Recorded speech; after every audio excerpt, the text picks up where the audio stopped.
Hoje nós vamos falar de uma grande santa da igreja, que desde pequena, desde da sua infância, junto com seu irmão, brincavam de convento, brincavam de mosteiro. E aí o que acontece? Ela amava a história dos santos, a história dos mártires, ela era fissurada, vamos dizer assim, na história dos mártires.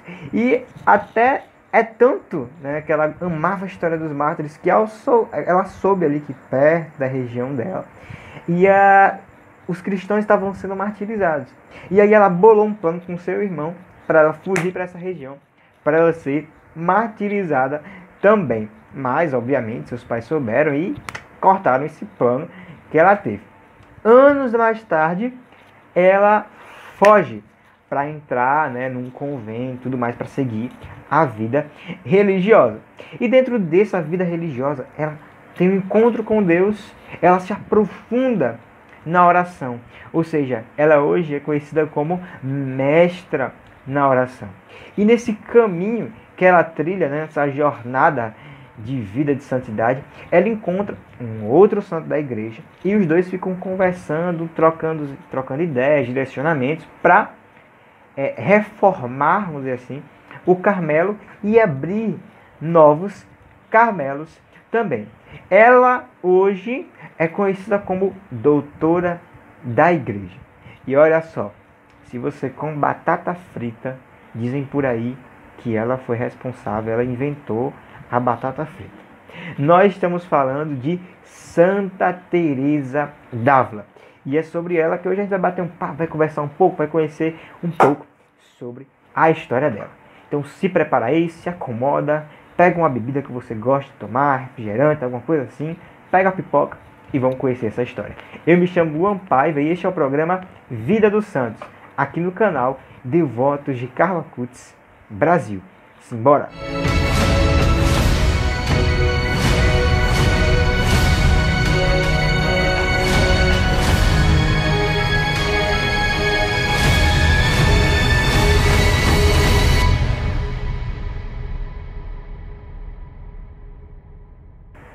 Teresa nasce na Espanha, mais precisamente numa região chamada Ávila. Ela nasce no ano de 1515. Ela, né, filha de Alonso Sanches, seu pai, e Beatriz d'Ávila, sua mãe. Ela teve uma educação assim muito boa e uma educação cristã também muito forte, né? Ela foi muito cuidada pelos pais, muito amada pelos pais, né? E ela começa a gostar de ler a história de santos, de ler a história de mártires e tudo mais. É tanto que ela começa a bolar um plano, como eu falei no início do vídeo, se lembra? De fugir para dar a vida a Jesus Cristo, né? Evangelizando e sendo mártir junto com o seu irmão. Só que, claro, os pais dela coibiram, não deixaram. Quando Teresa tinha 14 anos, ela acaba perdendo, né, a sua mãe. Sua mãe acaba falecendo. Então seu pai começa a cuidar dela sozinho. E aí ele pega ela e leva para ela iniciar os estudos, começar a estudar no convento das Agostinianas, lá também em Ávila. E ali ela começa a ler as cartas de São Jerônimo. E ela começa a sentir um chamado vocacional, um chamado de vida dentro do seu coração. E ela chega ao discernimento de se tornar religiosa.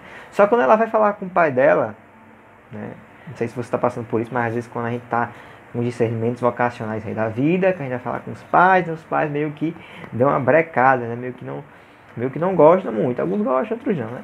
Dependendo da situação. Mas enfim, continuando, aí ela conta para o seu pai e seu pai não gosta da ideia. Não gosta, diz, não, filha, fica comigo, fica aqui mesmo, não vai para lugar nenhum. Só que quando ela completa 20 anos, o que é que ela faz? Ela faz uma loucura por Cristo. Ela foge de sua casa para entrar num convento carmelita de La Encarnación, né? Lá em Ávila. E ali ela começa a viver no convento da Encarnação. Só que ela começa a ficar muito doente, né? Durante 3 anos ali. Ela fica doente. Aí o pai dela tira do convento para ela poder ser tratada, para ela poder ser cuidada. E aí ela começa a praticar a oração mental. Por isso que ela é mestra da oração, porque ela nos ensina a orar mesmo. Você pegar a vida de oração dela, ela nos ensina a orar. E aí ela começa, através dessa oração mental, através de um livro chamado O Terceiro Alfabeto Espiritual, do padre Francisco Osuna. E aí ela, como ela foi para a casa dos pais, ela recupera a saúde e volta para o Carmelo. E ela é muito conhecida, ela é muito amada, justamente pela sua forma de amar e pela sua caridade, que conquistava todo mundo lá do convento, né? Ela ficava conversando ali no locutório do Carmelo, e muitas pessoas gostavam de Teresa. E quando ela entra no Carmelo, né, depois de ficar doente, de ir para a casa do pai e tudo mais, e voltar para o Carmelo, retornar para o Carmelo, ela meio que sofre, vamos dizer assim, um esfriamento espiritual, né, um relaxamento. Ela relaxa espiritualmente ali no Carmelo. Por quê? Porque ela se distraía muito na sua vida de oração, na sua vida, enfim, na sua vida pessoal mesmo, ela se distraía muito. Como assim? Ela ficava jogando conversa fora, ela ficava apegada, vamos dizer assim, a pessoas, apegada a criaturas e tudo mais. E ali foi trazendo para ela um relaxamento, um esfriamento da espiritualidade carmelita que ela seguia lá no Carmelo. E foi esfriando um pouco espiritualmente. Mas chegou um dia que ela teve uma experiência muito forte com Deus. Ela estava ali, né? E olhou para a imagem, né, para o ícone, por exemplo, de Cristo sofredor. E assim, quando ela olha para o Cristo sofredor, ao olhar para aquela imagem de Jesus, ela tem uma forte experiência. Uma experiência, vamos dizer assim, de conversão mesmo. E ela volta. É como se fosse um novo sopro ali que Deus dá para ela, para a espiritualidade dela acordar, para ela despertar e retornar para uma espiritualidade fervorosa lá dentro do Carmelo. A espiritualidade carmelita. Então ela, depois dessa experiência que ela tem, ela volta a uma vida profunda de oração, a um fervor maior, né, na sua espiritualidade, ao ponto de ela criar uma espiritualidade modelo, né? Ela é mestra na oração, ela é considerada mestra na oração. Por que ela é considerada mestra na oração? Porque basicamente assim, juntando, né, compilando um pouco a ideia dela sobre oração, a oração é um encontro de amizade. A oração é um encontro de amigos, você e Deus. Um encontro de amizade com a certeza de que aquela outra pessoa, ou seja, Deus, Jesus, que eu encontro em oração, ela me ama. Então ela meio que nos direciona a essa vida de oração, que é uma vida de amizade com Deus. Não é simplesmente ficar vocalizando, né, repetindo palavras. Ela nos ensina a oração mental. Ela nos ensina uma oração que brote do coração espontaneamente. Porque ela, como ela disse, como eu falei, a oração é um encontro de amigos. É onde eu encontro o meu amado, o esposo da minha alma, Jesus. Então ela nos mostra isso sobre oração. Além de outras coisas, como ela tem outros livros que daqui a pouco eu vou falar. E aí ela começa essa espiritualidade profunda.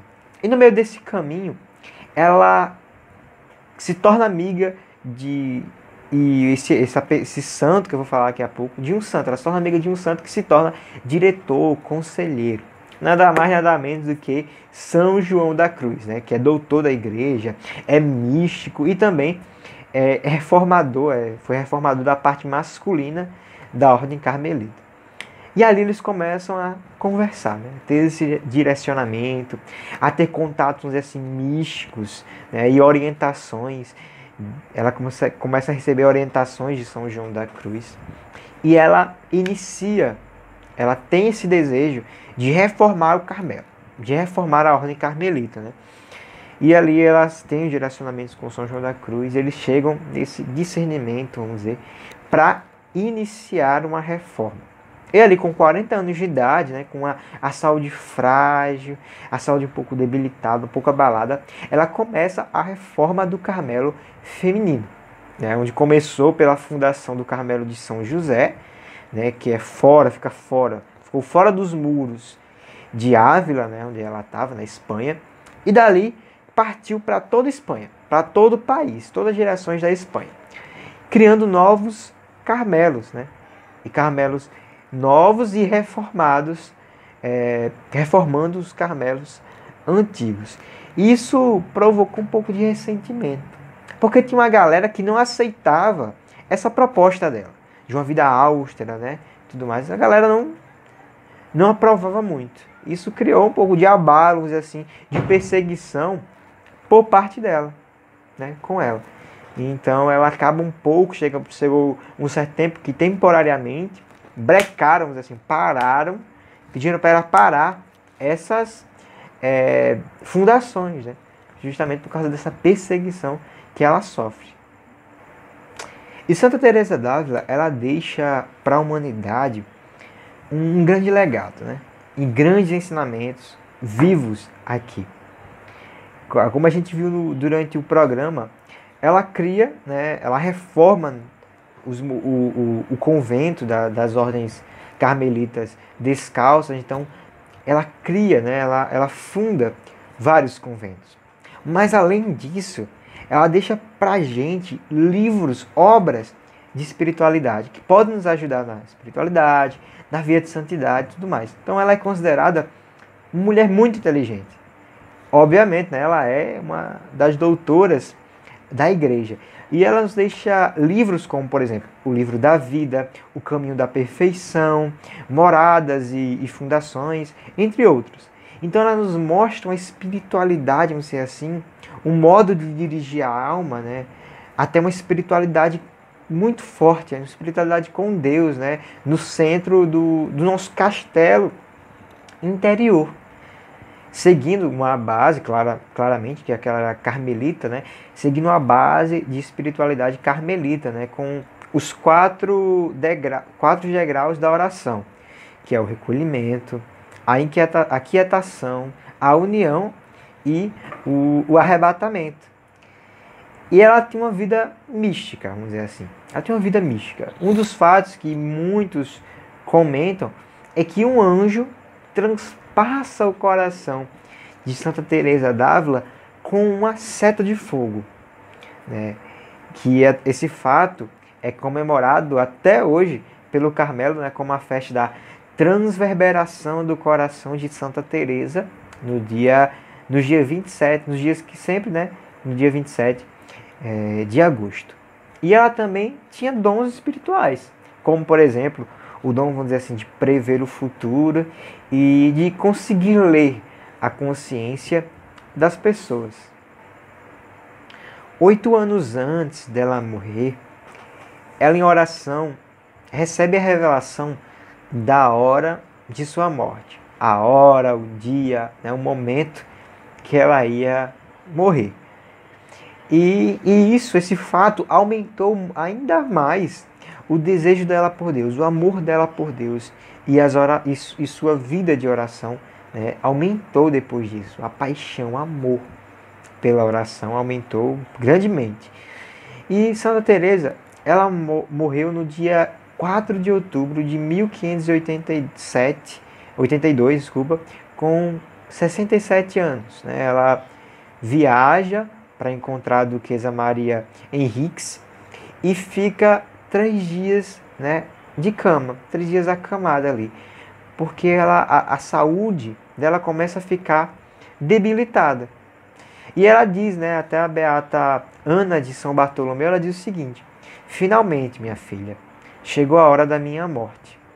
E na hora da morte, na hora que ela se rende, né, a Deus e vai para a vida eterna, ela diz o seguinte: ó Senhor, por fim chegou a hora de nos vermos face a face.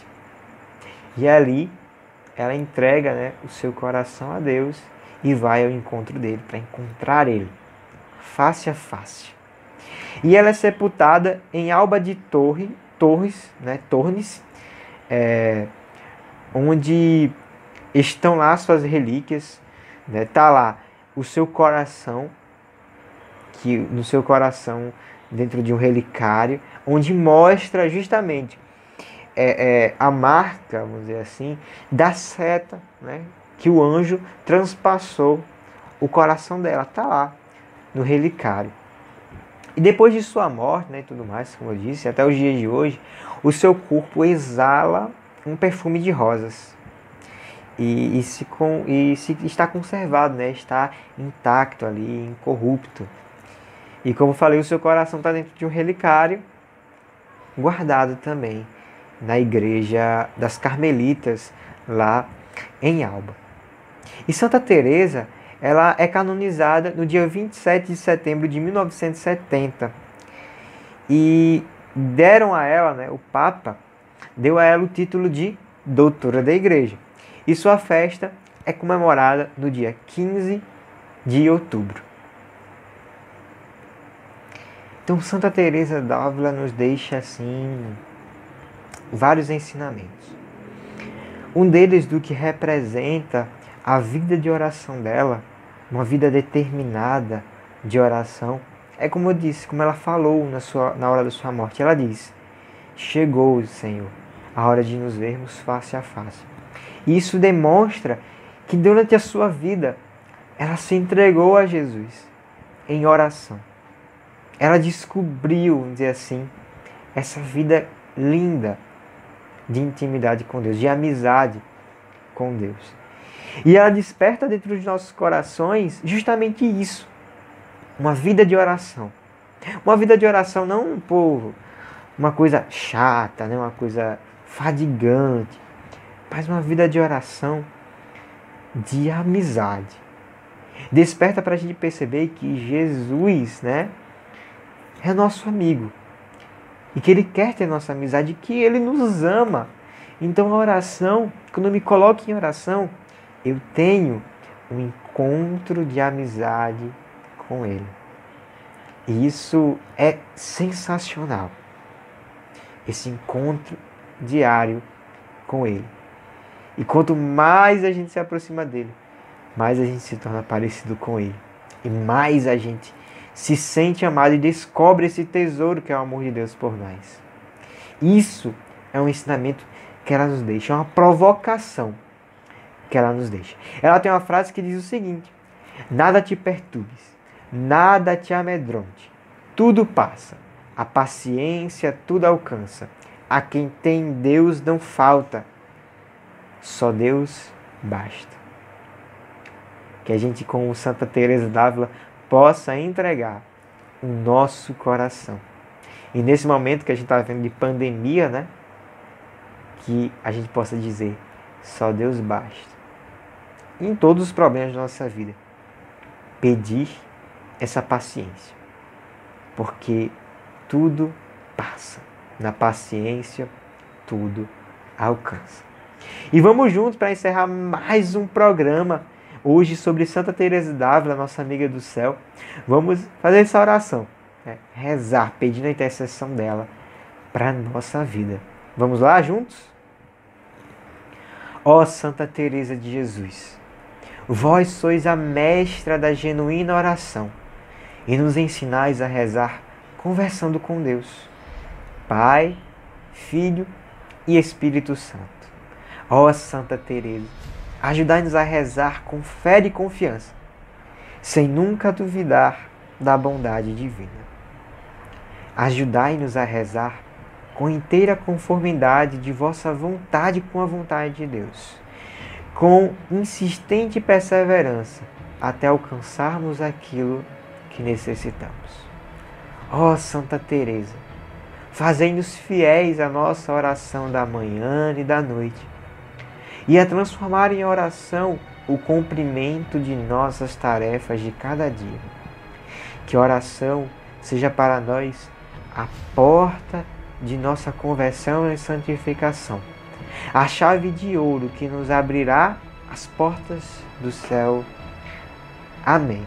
Santa Teresa de Jesus, Santa Teresa d'Ávila, rogai por nós. Muito obrigado por você que chegou até aqui, nesse bate-papo, nesse encontro de hoje.